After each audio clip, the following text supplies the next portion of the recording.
Hello, everyone, and welcome back to Season 1, Episode 5 of Balls Out Sports Podcast. And without further ado, let's talk sports. Let's get it. Bunch of very fun games Yes, sir. across the NFL this week. My most fun one to watch, ironically, was the one where my team ended up losing. So that's the Broncos extend their winning streak to 5 games against the Vikings. Yes, sir. 21-20, very close game. But yeah, Russell Wilson was incredible. Cortland Sutton was incredible. Amazing catch in the end zone. Yeah, I have nothing much to say about the game itself. Just, yeah, it was a great complete game by the Broncos, and I think that after the whole entire narrative from last season, that it's good to see them bounce back. So I don't know what you think about that. Not even just last season, just this season, a few games ago, before they went on this streak, people was counting them out. I was one of them. I was counting them out, but I remember bringing up a meme literally on like the second episode of this podcast. Yep. I remember, bro. There you go. But Russell Wilson, bro, he been performing. Not even just him, the whole team. They've been performing. They willing themselves to, I guess, to make a playoff push and a playoff run. I mean, we seeing Russ do what we're used to seeing Russ do. The Vikings, on the other hand, they didn't play bad, but they are clearly missing Justin Jefferson. Yeah, there's a chance that he comes back next week, Yeah. but that's not confirmed. I think I remember telling you this, that, with this upcoming game being the Chicago Bears, maybe just having not played that game because the following week's a bye week, that would give him 2 weeks to rest up instead of just, none. So, yeah, we'll see if he's back. I mean, if he is back, I'm sure that even 85% competent Justin Jefferson is better than 95% of the league. So, Oh, yeah, he's for sure, when he's healthy, he's the best receiver in the league for sure. Possibly the best offensive player in the league. would you be willing to say that confirmed over? Because I think if he was playing throughout the season, hadn't gotten hurt, I still think Tyreek Hill's numbers would be, just as impressive. Arguable, like with him, as in like. What about A.J. Brown? Because we talked about this last episode about how these are the front runners But right now. I still, of course, those guys are performing this season, and they're great. They're great receivers, but still, I just think Justin Jefferson is just better than him. He's a great route runner. He got hands. He makes quarterbacks look really, really good.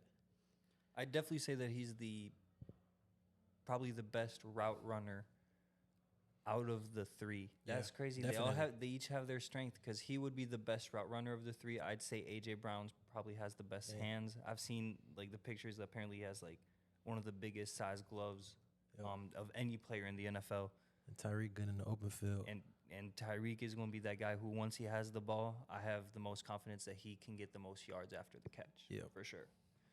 So, yeah, NFL wide receiver club is in good hands. But Yes, sir. excited to see Justin Jefferson come back, as you said. What's another game you want to bring up? We haven't been talking about Detroit enough, bro. You see Detroit did. I had a close game with Chicago this weekend. Yep. 26-30, 31. What they score? I think they scored like 17 in like the last 3 minutes of the game. Yeah, it looked was like the Bears were going to steal that one. And yeah, we talked about them early on in the season when I think they impressed most people with what they were doing. But then once they, lost a couple games and started to look more like a real team, not like the monster team they were at the beginning of the season. And the defense chilled out a little bit. Hutchinson hasn't been getting as many sacks. Yeah, their offense has been carrying them. They're second in the league in yards per game, and they're fifth in scoring. So that offense has been going, doing what it's doing. And like you said, you talked about the defense. It hasn't really, it's died down a little bit. You see, they gave up 26 to the Bears, So It was good to see Justin Fields back, though. That's what I had to point out from that game on the Bears side of things is that they are better with Justin Fields. So Yeah, when for people sure. ask the question, is Justin Fields the problem in Chicago? This game demonstrated, that it's not because Think they it's the weren't scoring 26 points without Justin Fields. You think it's the coaching? You think it's like the coaching that's having a problem I of think it's the incorporating everybody into the offense, or like just in general? I think it has more to do with just the supporting cast. This isn't the stud defense that you saw when Khalil Mack was there, for example. Back when Mitch Trubisky was the quarterback for the Bears.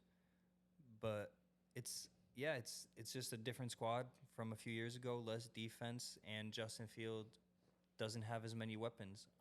Moore is a good receiver, but I don't think that just those two being, your two only good things on your team, I don't think that can take you far enough, especially in a now somewhat, better performing NFC North. It used to be that every single year it was between two teams for the NFC North. It was either Packers and Bears or Packers and Vikings. Yeah, I And remember those times. yeah, and if the Bears keep on going on this trajectory, there's a chance that over the next few years that it might be a toss-up in that division. So, definitely excited to see Fields back on the field. Going back to Detroit, you think that is concerning that Jared Goff threw 3 interceptions? So yes, it is, because as the great Shannon Sharp said, you shouldn't tolerate anything in a win that you do in a loss. But that being said, I think Jared Goff overall being able to not throw the interceptions late and overcome those interceptions is something that you have to look to as a positive, because if it had been, I don't know how to put this. If it was a blowout win and he had 3 interceptions, then I would say it's concerning. But the fact that the interceptions came and then the high level performance to come back against the Bears, that's why I'm not too worried about it. No. So you think it's okay because he learned from his mistakes in the game? Yeah, he literally took it in stride and just kept going throughout the game. And as you said, squeaked one in at the end. Yeah. The last 3 minutes, they scored 17 points. 17 points. There you go. So, yeah. And how many of those 3 interceptions were in the last 3 minutes? I doubt it was any. There you go. So, yeah, that's something that I'm not too worried about. But it's definitely different from Josh Allen that we spoke of, I believe, a week ago. Yes, sir.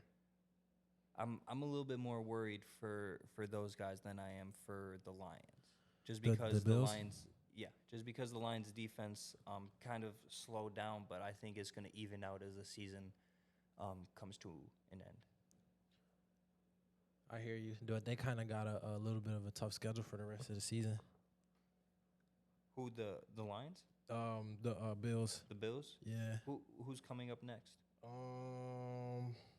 I believe they play the Eagles they play the Eagles this week. Okay. The Eagles this week. And then? If I'm not mistaken, they got a bye week, and then it is. Well, Eagles definitely gonna be a tough game. Yeah, definitely. Because we saw we're gonna get to that, but we saw what they did to the Chiefs. Yeah. You want to talk about that right now? Or what you was I mean, trying to get to? just before that, because I mentioned his name and you didn't even know, because this isn't one of the games that you watched this weekend, but for the New York Giants.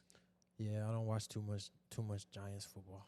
I guess as a Jets fan, that makes sense. But Tommy DeVito is the quarterback now for the New York Giants after, I mean, I'm sure he's confirmed starter, because after the week he had with Daniel Jones not being available, it was pretty incredible. They absolutely destroyed Washington.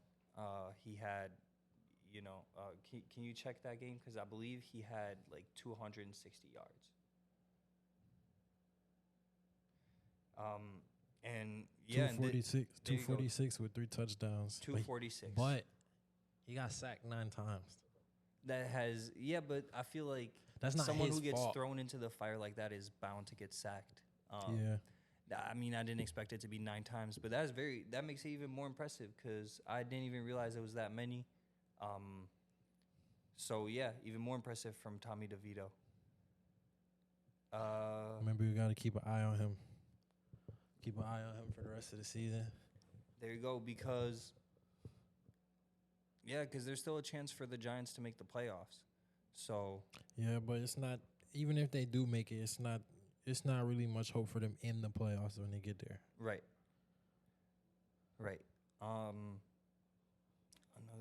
There you go. Before we get to the Eagles Chiefs game, Texans Cardinals. Kyler Murray's back, so second game back.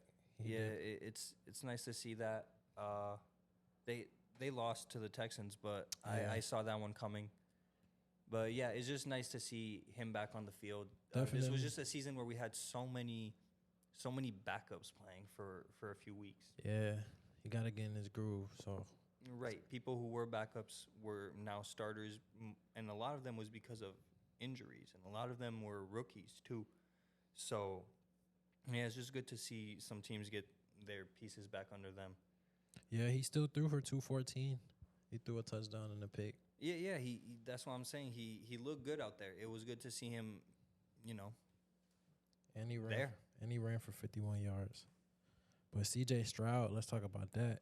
He had 336, 2 touchdowns, but he threw 3 picks. Yeah, I did. That's one of those ones where I'm gonna be less forgiving about it. Yeah. I'm still gonna be forgiving because it's his rookie year. This is his first game where he's had more picks than touchdowns, right? So yeah, until this becomes a pattern, I'm not too worried about him either. I don't know why. He's had so many games where he just balled out and didn't have any interceptions that I think he'll be all right. Yeah. But yeah, I definitely really like C.J. Stroud. He's good. And I don't know what the rest of their schedule looks like, but he could make the playoffs his first year in the NFL. Which would be pretty exciting to see. Yeah, they could make a push. I think so. But it would be good to see him there, but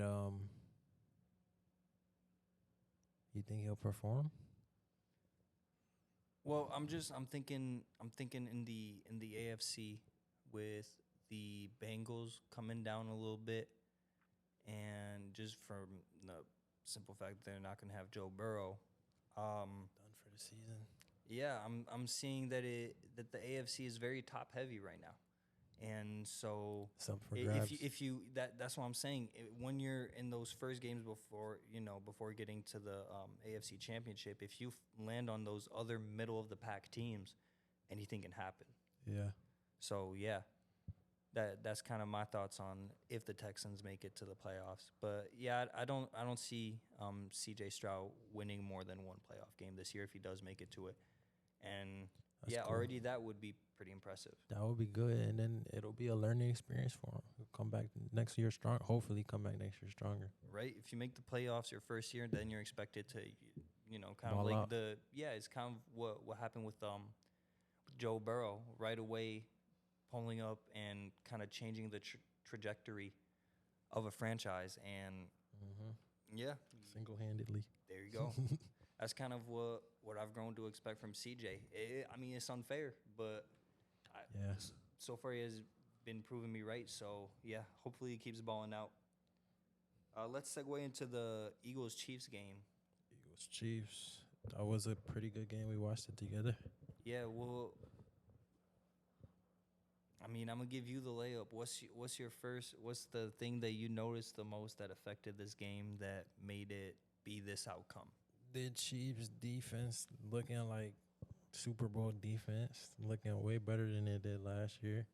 Right. And then also the Eagles was like, I don't know, man. The offense just wasn't there like that in the first half. It's like they didn't kick it into gear until like the last, like just really the fourth quarter is when they started going in. But they did shut out their off. They did shut out The Chiefs' offense in the second half. Jalen Hurts looked like an MVP. Yeah. Mahomes was looking real good too. I think he was shredding up the Eagles defense. I don't know why they was throwing the ball so much. It was raining. That's why I was so much drop passes. Like you kept saying like, yo, why they keep dropping the ball? I'm like, why they keep throwing the ball? Yeah, that's the first thing you said. But when it comes to third and fourth down and you got a minute 20, then you kind of have to throw the ball. Yeah. Which if that last ball gets caught deep in the end zone, Oh yeah, it's that- over with. That's game. that's a game changer. So I think that you said it exactly right. Drop passes because of the rain, and sometimes because of inattention. You saw Travis Kelce, a couple of the ones that he dropped. He was like, "Yo, I should have been catching that one." And yeah, I totally agree with you. The Eagles were lucky that they were able to pull it together for the second half, because otherwise it definitely would have ended in a Chiefs win. Not even second half, as you said, fourth quarter, when they really got their shit together. Yeah. So what is this more of a testament of? Is this that the Eagles offense, when they do turn it on, that is game over for anyone else, kind of in a similar way that the Chiefs were a few years back, where it's like, even if we're down, we can come back because, well, we the Eagles. A little bit of both. I think their offense is really good. I really love watching the Eagles offense. Like it kind of reminds me of like really good college teams, because they be scoring like 70, 80 points. Like it's when they turn it on, they on. So like you saw what they did in like the last 7-8 minutes of that game to win it. Jalen Hurts didn't even like have a crazy game. Like he got sacked 5 times. He only threw for like 150. I think he was like 14 for 22. So he, most of those passes came like in the fourth. Right, and I think this ties into what we were talking about earlier with Jared Goff, is that if you're able to make up for it at the right time, then I'm not going to be as harsh on you on it. I think the fact that Jalen Hurts was able to pull everything together and orchestrate all of that in the fourth quarter, can't take anything away from him, and I think he's definitely cementing himself in that MVP race. Yeah, he performed when it matters. But I can't really like take anything away from the Chiefs though, because they played really, really good. Like they just got, They just dropped the football. Yeah, Eagles turned it up a little bit in the second half, and then like you just said, a couple drop balls. The Chiefs helped them out a little bit. So, but I don't think that was a bad game for them. I think that was pretty good. But like I said, like we just said, but the Eagles 9-1. Very impressive. I don't know. Top the NFC. Yeah, it's like your Super Bowl prediction changed. I had the same every week. Yeah, I think I had the 49ers making it to the Super Bowl when we first talked about it. I still think that's possible, but if the Eagles keep on giving me reasons to change my mind, I'm gonna have to eventually. But somebody tell me with the 49ers, the only thing stopping them is Brock Purdy from getting a championship. Yeah, but he played really. Pull up his stats for this week. He played amazing. He did play real good this weekend, bro. He did. They played the Bucks. So he had 333. Yeah, I mean, I guess that's the fact for any team though. If your quarterback just plays meh, you're not going to do too well unless you have all those weapons. Yeah. So like on the games where he's had to turn it on, he turned it on, and on the games where he hasn't had to turn it on, he hasn't. I'm not too worried. He's not a rookie quarterback. This is his second year in the league, but he had 7 starts before starting the season. It's not like this dude should be on Kirk Cousins, Aaron Rodgers. He shouldn't be making all those calls yet. He hasn't been in the league for that long. Yeah. So you're not expecting too much from him? Well, that's not what I'm saying. So this sound like Nah, I'm just saying that he's still young in the league, and people are like, oh, he's the only reason why he can't win a Super Bowl. But some people like, expect we him to. haven't had someone surrounded by this many weapons that, like, like, what are you expecting him to be? To be like the Chiefs like 5 years ago? So you Like, s- you want him to be MVP Patrick Mahomes because that Patrick Mahomes wasn't just good because of the good weapons around him. He's a phenomenal good. quarterback. So to expect a guy that just because he has all these phenomenal weapons around him to produce a season like Patrick Mahomes did, which would be what he would be on track if he weren't losing any games this year. Yeah. So I think I think he's got time, and I don't think their Super Bowl window is closing this season. So that's why I'm not too worried. Nah, I don't think it's closed. I don't like they can make a deep playoff run and possibly make the Super Bowl. I don't think if they lose, I don't think it's gonna be mainly on him. It'll probably just be they get outperformed. Right. I think because he's played in playoff games. He's Yeah. played really well in playoff games. The only moment where he stopped playing in a playoff game is when he was forced to by an injury. Mm-hmm. So who's to say what would have happened if he had kept going? We don't know. Exactly. So, yeah, he did it last year. I totally believe he can do it this year. And so what if he's not throwing for, what was it, 5,000 yards and like 47 touchdowns like Patrick Mahomes did that one season? That's insane. He's doing just fine. He's doing just fine.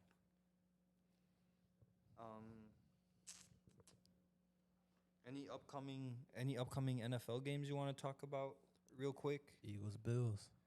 Bills. Yeah, that's gonna be a big one. That's gonna be a little test to see if what we said today is true about both teams. Yes, sir. Because if the Bills are able to secure this one, I think it's gonna change the way people see them. I think if they lose another game, they can't make the playoffs, right? There will be 6-6 if they lose this game. Yeah, but who else has a better record than 6-6 in their division? Probably nobody. Yeah, because not the Patriots. I'm sorry. I don't know why I singled them out, but They 2-8. it's just because I didn't want to say not the Jets to your face. Oh my goodness, they're 4-6, dude. Chill. So yeah, Yeah, but I'm looking forward to that one. I don't really see any other good games on here like that I think will be like. I'm totally ready for to get shut up by Josh Allen and Stephon Diggs, have them have an amazing game, and just everyone just goes back to normal and being like, "Yep, Bills are good." That would be a big win for them beating the Eagles. Mm-hmm. Especially after the Eagles just beat the Chiefs. Mm-hmm. I mean, defending champs, and then they're 9-1. The Eagles' only loss came from the Jets, so you never know. yeah, every year you have a couple of those games, like the year where the Dolphins beat the New England Patriots in the last game of the season just before the Patriots won the championship. That was crazy. Like, there's always a couple crazy games that happen in the NFL season. I think that wraps things up for NFL. I don't really see any games that's catching my eye. All right, then. Well, we can hop into the NBA world then. Yes, sir.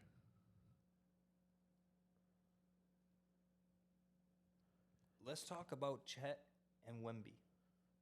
Ooh, I like that. Chet and Wemby. Very close race for Rookie of the Year, I would say. In my opinion, no. It's very far apart right now, in my opinion. You think who has it by a mile? Chet? So I agree with you, but I don't think it's that far. I think it is all decided by one factor, and hear me out real quick for this. I did a little research. Chet's at 17 points per game. Wemby's at 18 points per game. Chet's at 8 rebounds. Wemby's at 9 rebounds. So we're going to say similar stats when it comes to points and rebounds. They both have about 2.5 assists. Both good on defense. But now here's the thing that I'm noticing. Number 1, Chet has 46% three-point shooting versus Wemby's 26. I think he leads the league in 3-point shooting. There you go. That's crazy. So 46 to 26 That's in a big three-point percentage. That's a huge leap. And 2, who's the best player on the Spurs? In my opinion, Who should be the best player on the Spurs? Who should be taking the lead? it should be Wembyama, obviously, but in my opinion, when he's playing like good, I think Chet Osman. Yeah, but I think they have him coming off the bench most of the time. I think they use him as like a Lou Will situation where like, yeah, he could be the highest scorer, but he gonna be that bench dude leading the second unit. I liked him since Cleveland. He played with Bron. I seen flashes of him. Like he give me like the overseas player type vibe. Like he play like them. He could. I'm not sure if he is from overseas, but with a name like Chetty Osman, yeah, I'm sure he is. I think we can guess that, but yeah, we'd have to confirm. What was I going to say? Yeah. Oh, and the second thing, that's what I was bringing up. Wemby should be the number 1 option. But when you look at Oklahoma City Thunder, there's absolutely no question that the number 1 option should be Shai Gilgeous-Alexander. So sure. With that in mind, they have the same numbers. Chet is undeniably the number 2 option on that team. Yeah, but even with that, I feel like they just got a lot of options. Like everybody can go get a bucket. Like they got Jalen Williams, they got Lou Dort. Lou Dort can get a bucket.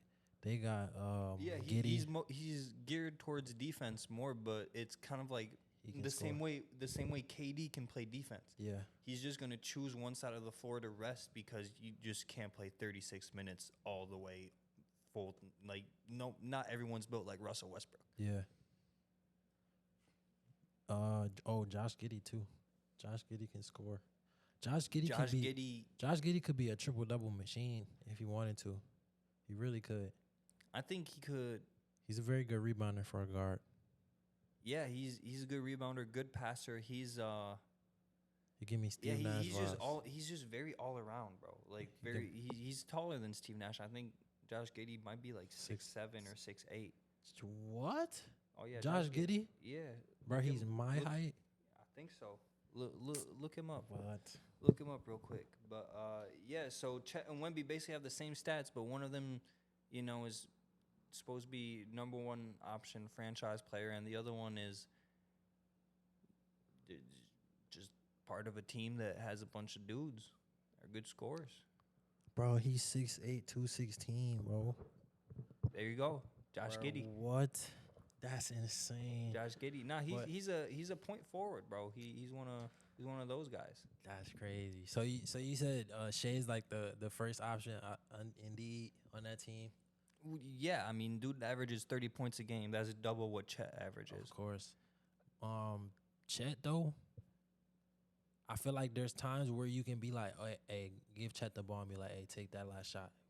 Yeah, he had to do that against the Warriors. He was cooking. He had the in-season tournament game. There you go. That was just the other night. Oh my goodness, he was cooking that game. Shai was cooking that game.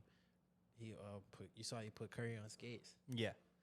Yeah, a lot of people have been getting crossed up recently. I've been seeing a lot of videos of just various people getting crossed up. I saw Jrue Holiday get crossed up. Oh, he got dropped by LaMelo. I saw Wemby. He didn't get crossed up. He just got lost in the sauce by James Harden.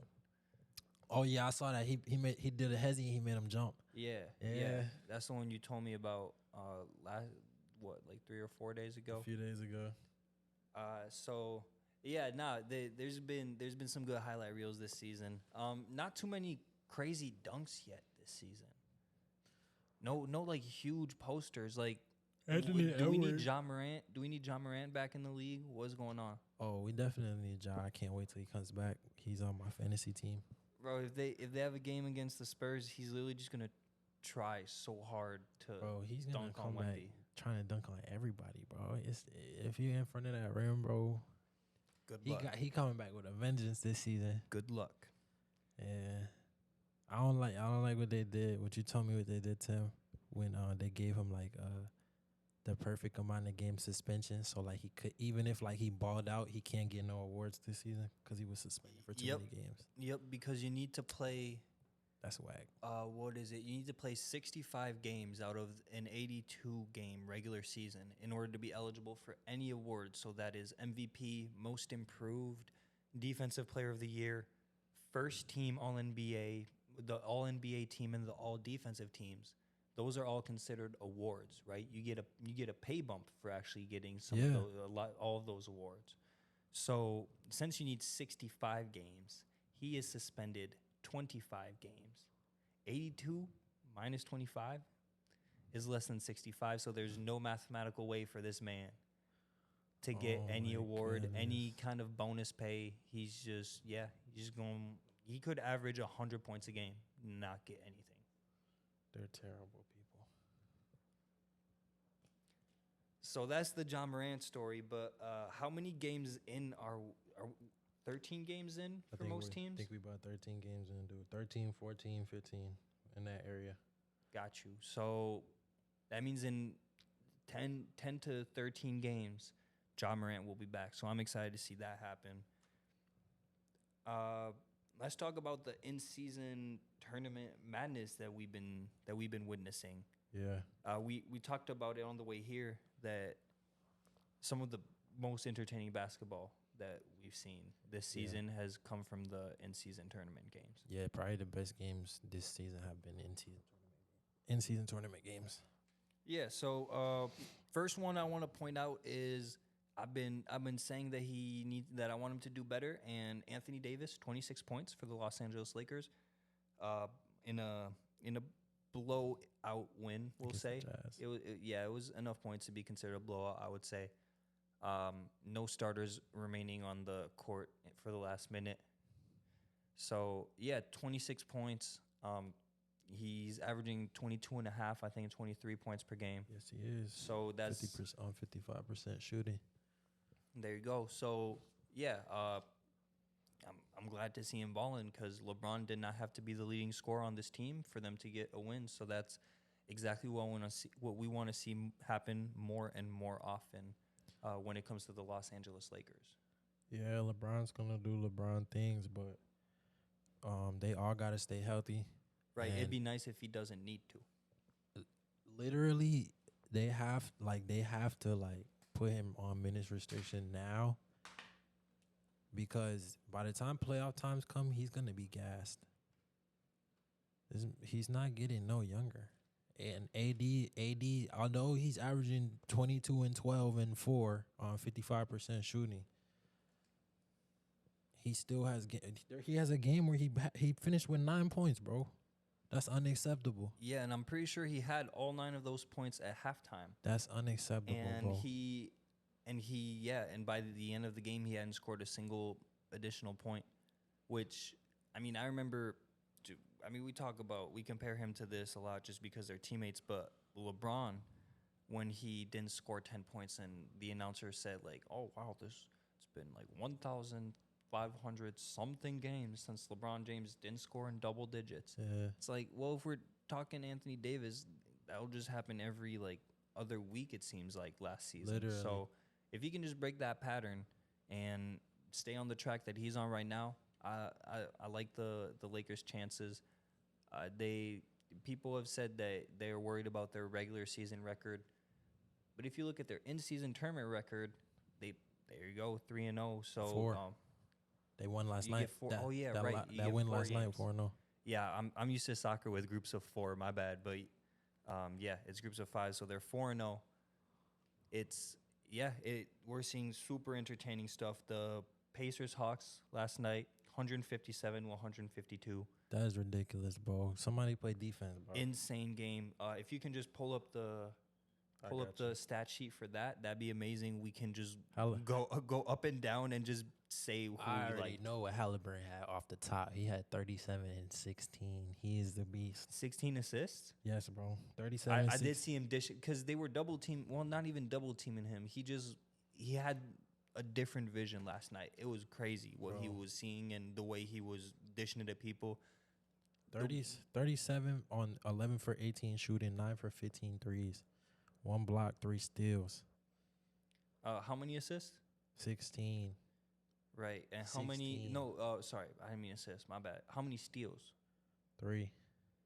That's crazy because the way I remember the game, it felt like every other time down the court, you would hear like, "Oh, stolen by Halliburton, throws it up the court, easy finish." Like I felt like that was the whole game. So to hear that he only had 3 steals, Vision. that's kind of crazy. Yo, we gotta give a honorable mention to Buddy Hield. Buddy Hield, I've loved Buddy Hield since the Kings, bro. Buddy Hield is like, He's a I'm knockdown glad- shooter. Didn't he win a 3-point contest? yeah, I think too. I'm glad he's here. I'm glad he's here in Indiana, and I hope he stays there because he's a really good fit here. He gotta like stay consistent. He is like a really, really, really, really. I put him up there. He's not better than Steph, but I'll put him up there with shooting with Steph. He can shoot, bro. He can shoot that thing, and when he's hot, he's hot, bro. He was 9 for 11 last night, 6 for 6 from 3.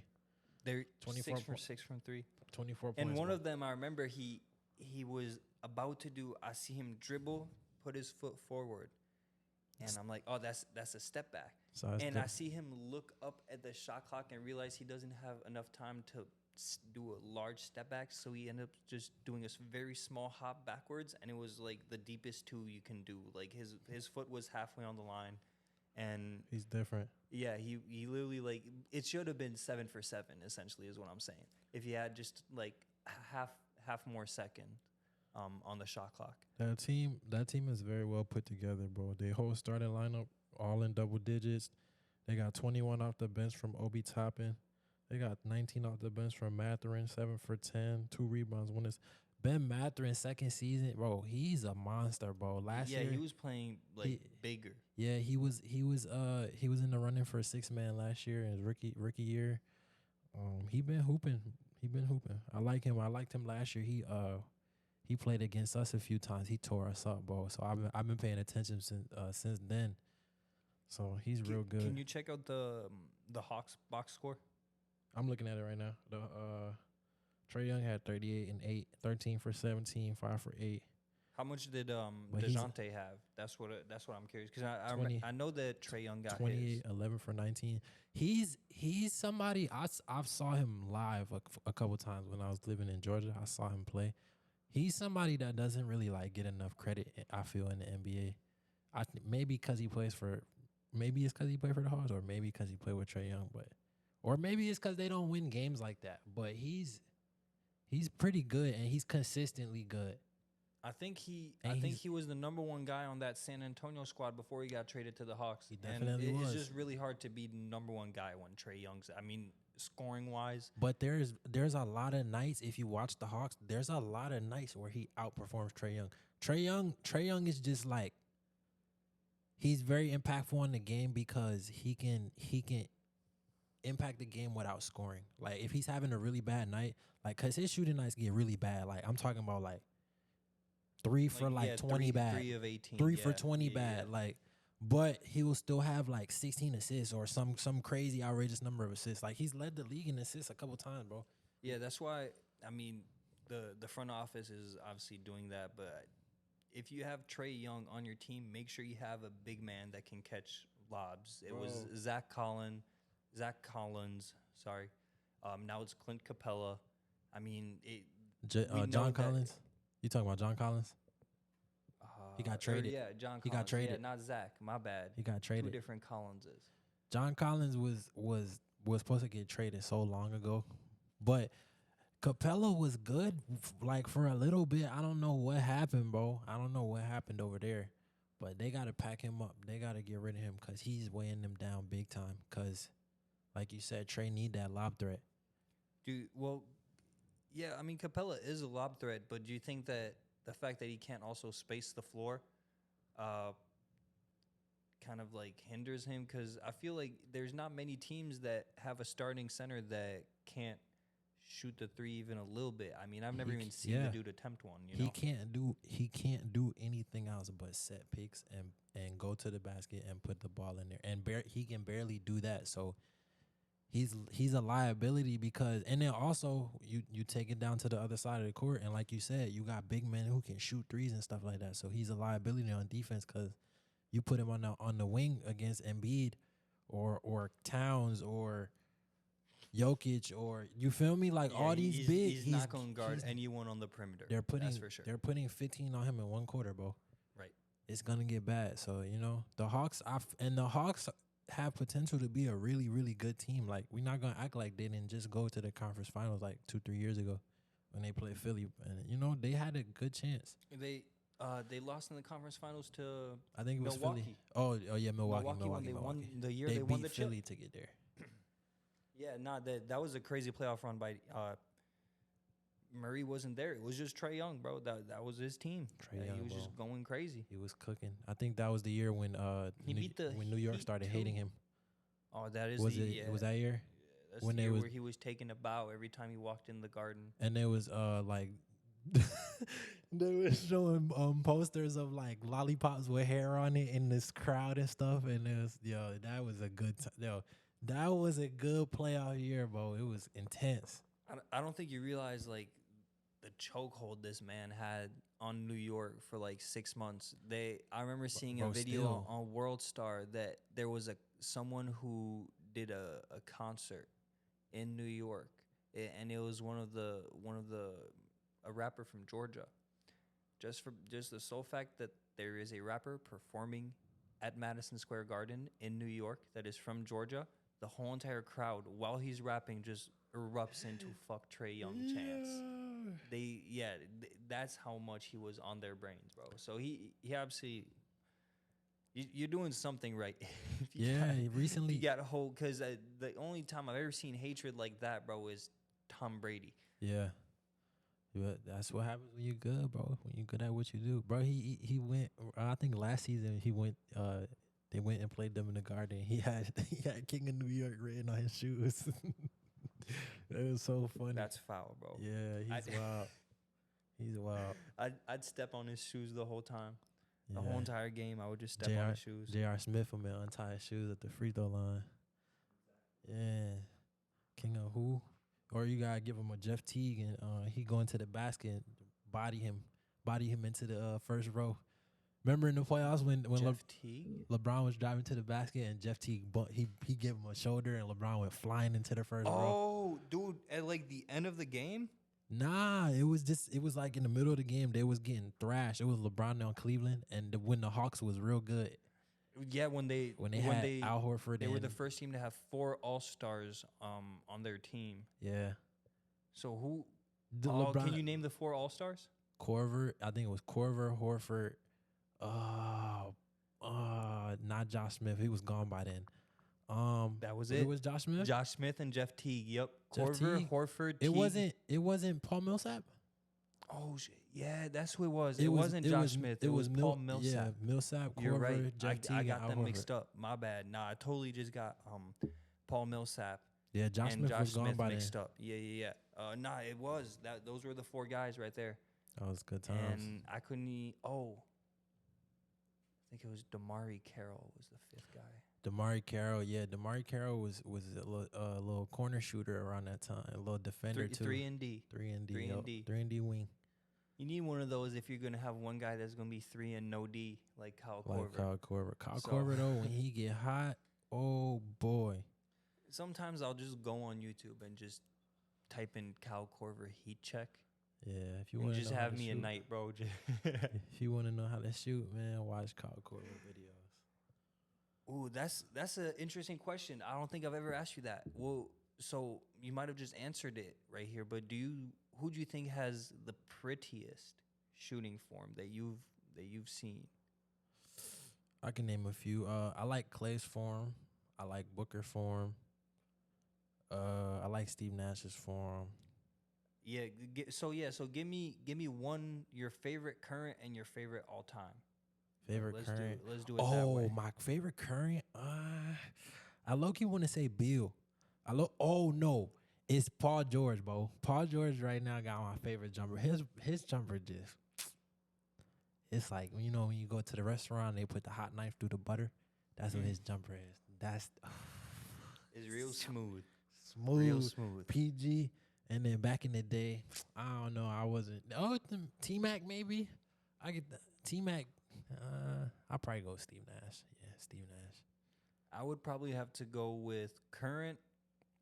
I'd have to go with either like a Steph Curry or a Trey Young, just because those are two guys that shoot on the way up of their shot. Yeah. Instead of, you know how like that I know exactly Paul what you George, mean. he like, I don't know why, or not Paul George, Kawhi. Kawhi, it seems like he hangs at the top of his jumper for like a half a second before he flicks that wrist, versus Trey Young's flicking the wrist before his arm's fully extended, you know? Yeah, he already up there. So yeah, I really like those ones just because I mean I'm 6'1", so like if I'm playing with someone in the park and I'm not shooting like that, I'm probably getting my shit swatted. So yeah, I like that. And then all time, I would have to say Jamal Crawford. He got a nice He shot. shoots on the way up too. Yeah. Except when he's shooting threes, but if you see him in a mid range, same thing, bro. He goes up, pauses, chills for a second, has a sip of coffee, flicks his wrist, and I mean, it's Jamal Crawford. So if you know that if he didn't start that game and he came off the bench, that shit's going in. Yeah. So who was your all-time guy? Steve Nash. Steve Nash. I love Steve That's Nash. a smooth stroke. I just bought a Steve Nash poster. You just bought it where? At the thrift store? Nah, Amazon. Amazon? Yeah, it's Nice. he in a Canada jersey. Oh, I was about it. That was young. gonna be my next question. Is he on the Suns? Is he on Canada. the? Okay, Real young. bro. You remember when? Was Amari Stoudemire, his teammate for the Phoenix Suns, when he had him come headbutt a ball for him for a dunk contest? Yeah, that was beautiful. Because he was he knew, he was like, yo, you a soccer guy, bro. Yeah. Like, if I'm gonna have anyone headbutt a ball to me, it's gonna be you. So I love that. I remember that one. It's pretty funny. Yeah, so I want to talk about this game before we segue into the last thing we want to talk about. Cavs versus 76ers, 122-119. I thought the 76ers were going to come back. Yeah. I don't know if you're watching that game. I watched part of it, yeah. Okay, I watched part of it, but I watched the good part. I watched the fourth quarter. So when the Cavs was turning up on them. Literally like at the very end, the Celtics the 76ers almost like came back. They put back Patrick Beverley seemingly for like the first time of the game. I didn't notice him do too much in the game until like 2 minutes left in the fourth quarter. Yeah. Oh yeah, because Maxey played bad in the first half, right? I think he played bad because he was 11 for 28. I couldn't tell you. I showed up in the fourth quarter, so I'm not quite sure what he was doing in the. He was playing earlier. I watched the first half. He played bad, and he started to hit a couple threes like towards the end of the second half. I mean, end of the first half. Because he definitely hit some threes in the second half. Yeah, he did. So. Melton too. Melton was having a tough night. Melton had been playing good. He was averaging like 22 over the last 3 games or something like that. And he was having a tough night. He went 5 for 14, but he had missed like his first 4 or 5 shots, and then he started getting going a little bit, but clearly it wasn't enough for them. There's someone I want to mention on the Cavs. You're probably gonna be like, who? I already know. Go ahead. Craig Porter. Nah, what? Who? Do you know who Craig Porter is? No, I thought he was going. He's a rookie point guard. I don't want to hear. He's a rookie point guard out of. Can you click on his name real? I'm looking on him. Shoot, is it Michigan? No. Let me see. Man, I thought you was gonna say somebody else because. Nah, he impressed me because I've never seen him play in my life. Right, not a single game this season. Never seen him on the court. You said what's his name? Craig Porter. Yeah, Craig Porter. C-R-I. Yo, that's crazy. Is he a rookie? Yes, he is. He's a rookie. That's crazy. And he just had 12 games off the bench, and they were big time buckets, bro. He was driving into the teeth of the defense. He went to Wichita State. There you go, Wichita, not Michigan. Why did I say Michigan? That's a big school. Anywho, yeah, Wichita State. Yeah, I mean, I'm assuming the only reason, the reason why I haven't seen him play is because of Karis LeVert, and with Karis LeVert not being there last night, came off the bench, had 12 points. 27 minutes. There you go, 27 minutes. That's good minutes. What was his 12, shooting? 12 points, 5 for 9. That's not bad. 5 for 9. There you go. So that's an efficient 12 points right there. And LeVert is always hurt, so he's probably going to be seeing a lot of minutes. Hopefully I remember when he got traded, he was having heart problems. There was health concerns from the get-go. Then So even before that, I think he tore his ACL or something. So he's been. That's what led to the trade. But when he's healthy though, he is a bucket. He's a bucket, and people be so surprised. And like, bro, he was doing that in Brooklyn before KD and Kyrie got there. Facts. Like he was carrying. Facts. I remember those days. It was with him and Dinwiddie. After D'Lo left. Yep, him and Dinwiddie just out of nowhere was just like it was balling. They split the whole team up. They get KD and Kyrie. That's how Dinwiddie ended up in Washington and Harden. Oh, Dinwiddie been a journeyman since Brooklyn, because he went to Washington. Washington. He's back in Brooklyn. He went to Dallas, then then Washington, then he went back to Brooklyn. Mm-hmm.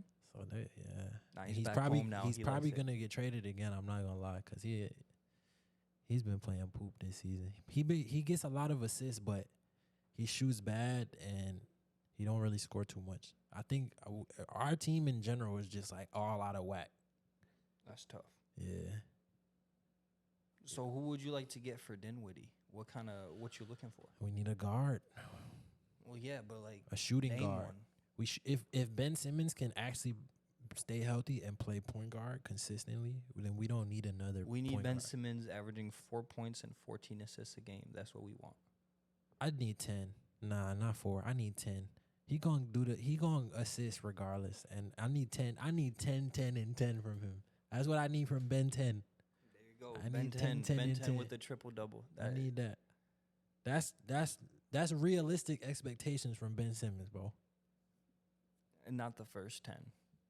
That's not realistic. The points. That's realistic expectations. But who I thought you was gonna talk about on Cleveland, who needs to be talked about, is Max Strus, who came from Miami this summer, because a lot of people thought like Gabe Vincent going to LA was a really big deal, and then they thought Max Strus going and getting paid by Cleveland was a really big deal. And I was telling people from the jump, Gabe Vincent was not like a good acquisition for the LA, Lakers. and it's showing. It's showing. If I were the Lakers, I would have rather have Max Strus. Bro, both of them, in my opinion, though, Max Strus is still hooping, but in my opinion, I think they both should have stayed in Miami. Oh, yeah? Yeah, I think they both should have stayed in Miami. That you're not going to get that culture, that vibe, like what they have over there. You're not going to get that nowhere else. Yeah, it's definitely a different atmosphere, and I don't think you're competing at the same level currently with the Cat. I mean, bro, it's bro, forget with that. With the way it's looking this season, bro, they might forget. Hey, that good thing this is the last question because we need our lighting. That's crazy. Yeah, I don't even know what I was saying anymore. Strus.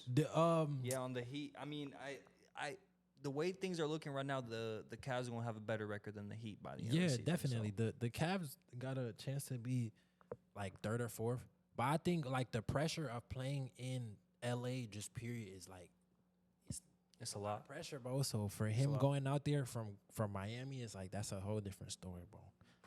That's a whole different story. And then you're playing with LeBron on top of that. True. Feel me? And Anthony Davis, people that are going to have the rock. That's because he performs with the rock in his hand. So that's a fact.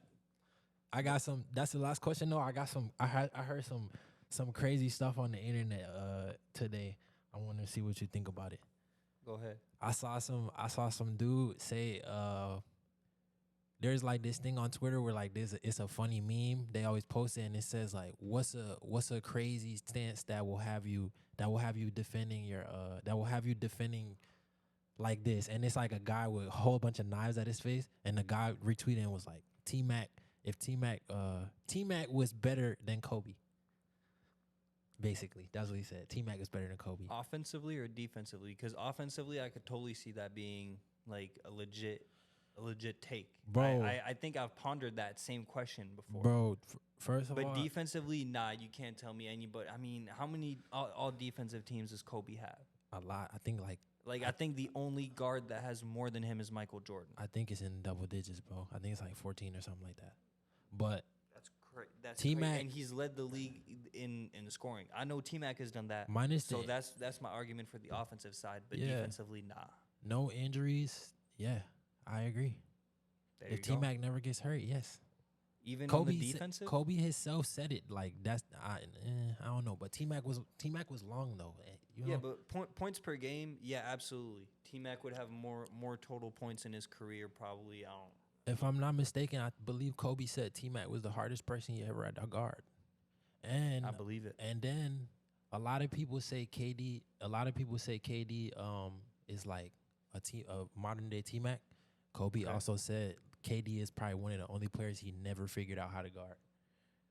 Like he never figured out because you know how he found like everybody's like Achilles heel. Like he said, oh, Curry doesn't Right. like it when you step on the side. Like when he shoots and you're on the side of him, he doesn't like that. Like he knew everybody like their kryptonite, but he Right. never figured out KD. Kevin or T-Mac. Yep. So Damn, T-Mac. that's interesting. Let me know what I think about that. T-Mac, Yeah, T-Mac we better gonna than have to Kobe. agree to disagree because I don't think the defensive impact would have been quite enough to put him above him.